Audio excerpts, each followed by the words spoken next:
amara nigeme ya kobidi mumba amara nigeme ya kobidi mumba amara nigeme ya kobidi mumba amara nigeme ya kobidi mumba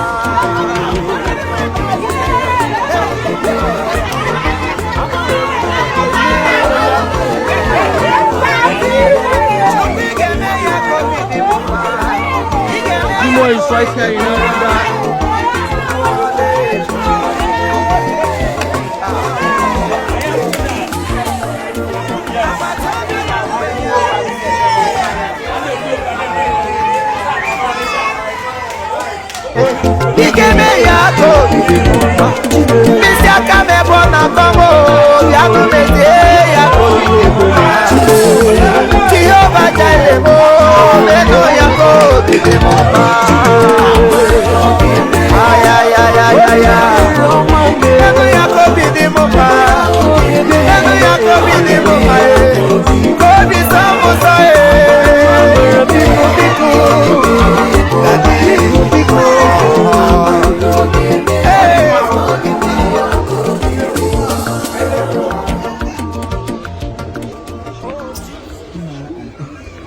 Can remember somehow to make it.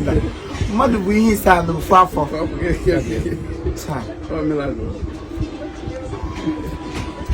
After 9 years.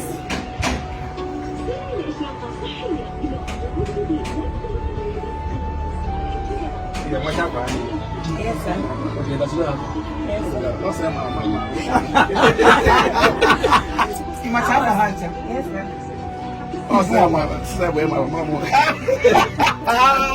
My boss. That's great, man.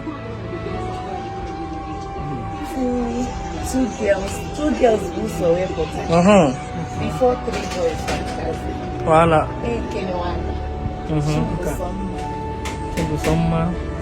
one,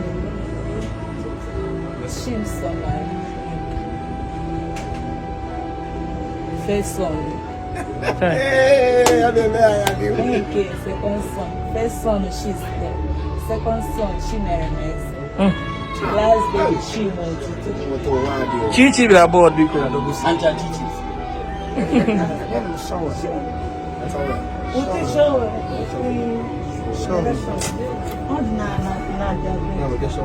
I'm the chauffeur now.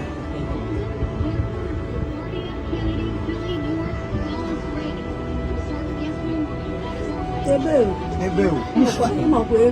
I'm him going to school. Make cool lunch.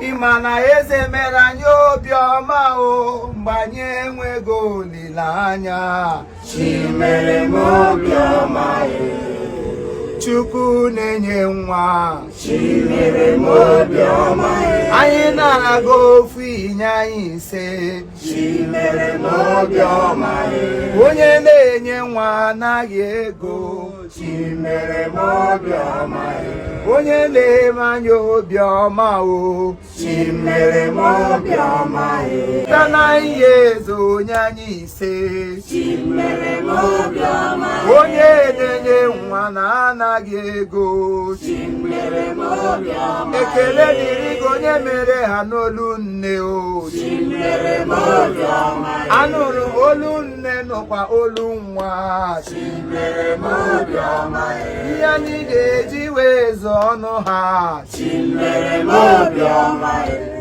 ọ bụ n'aha Jizọs Chineke onye na-enye nwa a sị na arụ anyị niile bụrụ sọ ọnụ Chukwu ozughị iji kelee gị na mmeso ọma gị anụrụ m na ntị nsị mbadati m ga-abịarịrị ka m fụ n'anya bikos a safụ n'anya ekwere anụmanụ na a na-amụ eji ma afụna m ndị mụrụ ịtọ mana ahụnụbeghị m n'anya onye mụrụ ịnọ ma afọzie ise. This is 5 at a go. Ọ bụrụkwa 1.5. Complete 5, 3 boys and 2 girls. Am I right? Yes, sir. After 9 years of marriage, after 9 years, they have been waiting on the Lord. uru mgbe Chineke ga-eme ya si no n'ọwụ ya nwa onye na-ekwu okwu ya abịa na mmezu. So many people must have said a lot of things. Ụmụgo ndị gara kwuo ihe niile ha kwuru. Ụfọdụ nwere ike sị na ejiri akpa nwa gbọrọ ọgwụ ego. Ụfọdụ ga-asị a lot of things must have been said about them. Mana mgbe oge Chineke ruru ya ji aka ya gịnị mechie ndị ụwa ọnụ sị ha dat n'ọwụ ya nwa wụ gịnị onye ga-abụ okwu ya ekwuchasịa akụkọ ọjọọ ha kọrọ n'ime ndụ m. Chineke emewo ya akụkọ ọma, akụkọ ọjọọ akọrọ n'ime ndụ m. Chineke emewo ya akụkọ ọma. Ịma na akụkọ ọjọọ ha kọrọ na famili m. Chineke emewo ya akụkọ ọma. Akụkọ ọjọọ Chineke m. Chineke emewo ya akụkọ ọma. Ịma na ọnụ niile kpọrọ anyị nwaanyị aga. Chineke emewo anyị nne ụmụ. Akụkọ ọjọọ akọrọ n'ime ndụ m. Chineke emewo ya. Ịma na kwurukwuru siri kọrọ nke elu ụwa. Chineke agbanwewo ọnọdụ m. Akụkọ ọjọọ n'ime ndụ m. Chineke emewo ya. Eze ndị eze na-ezo n'okpuru ya. Ọ dịghị onye gị na ya na-achị. Pamara m eze m eze ndị eze na-ezo n'okpuru ya. Papa, ọ dịghị onye gị na ya na-achị. Thank you, Jesus. Thank you, my Lord. Ha si na-arụ anyị niile bụrụ sọ n'ozi gị iji kelee gị. O nwere ike ịnọbe ha n'ụdị ọnọdụ ị gaghị aghọta. You can never understand. Ihe ndị mere n'ofu abalị nwunye gị adị ime. Some people have done this for more than 20 years and nothing is coming forth.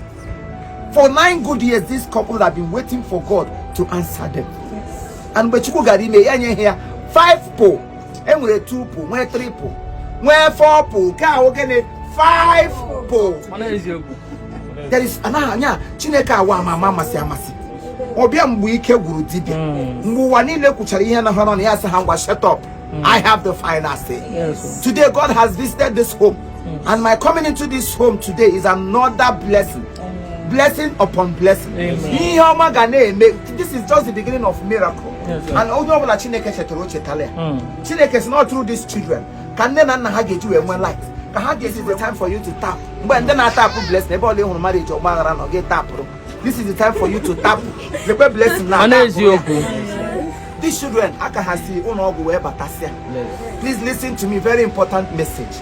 I am here because I heard their voice on radio. I heard their voice from Authority FM Newi. Eba no na solicit for help. Or did easy. Imo at once. A lot of money can hospital charge. Or remember I know na hana acho ego to keshin we keba pota. Always okuna governor of Anambra State with 2 million naira. But where we are looking for almost 11 million and above. Just go do no ma fozi hen umaka gane na mama. So when no yam say no that I must come and then show my support. And at the same time every of us obu even na Facebook na afiri onu na ekwu ihe na agbasa gi nke ugba agbasara gi. Obu ehunu these blessings all gbasara onye ukwu gbasa onye nta. Whether are you from Yoruba or you are from Hausa, wherever you are coming from or wherever you are watching me from, this one concerns you and me. Every of us must contribute. House to house to tax everybody. Because when they grow up, this will contribute in training them, and God will continue to bless you. Because their parents is here. Mama, sorry, I don't know. Sorry. Sorry.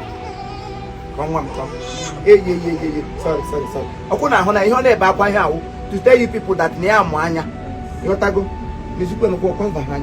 so please, I want us to obligate support to Mazia. I want their father now. I told him so that tomorrow you will not say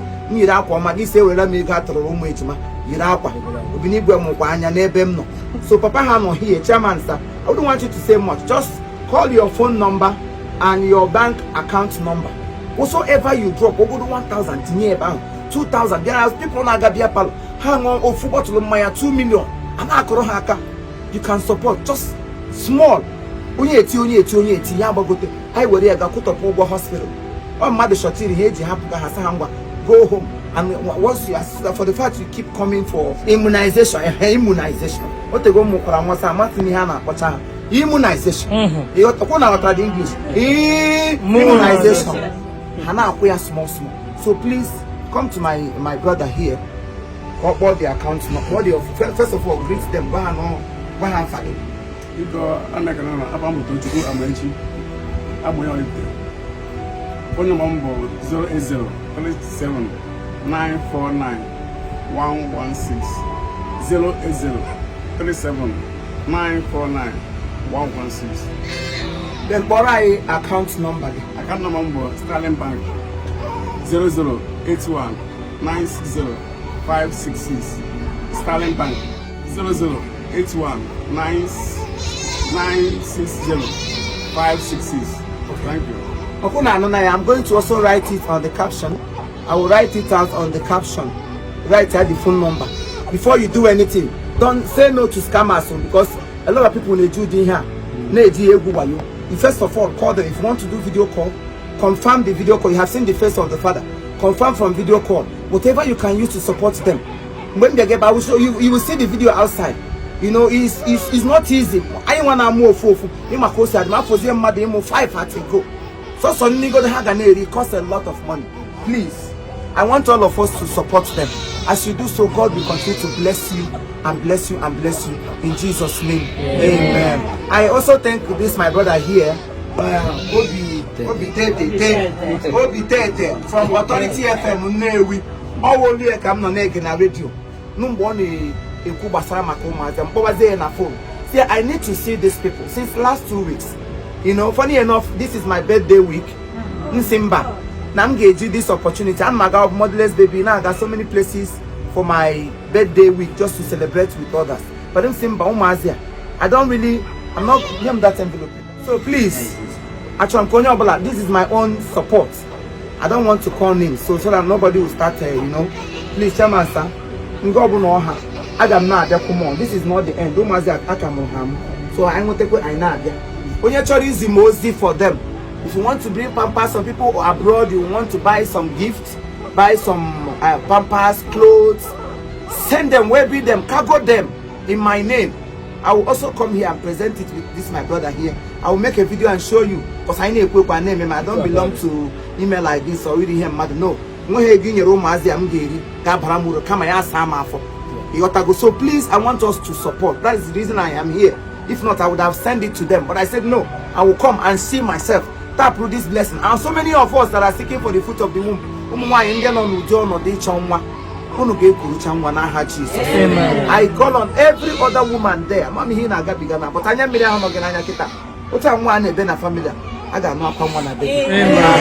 thank you very much and God bless you.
Yeah.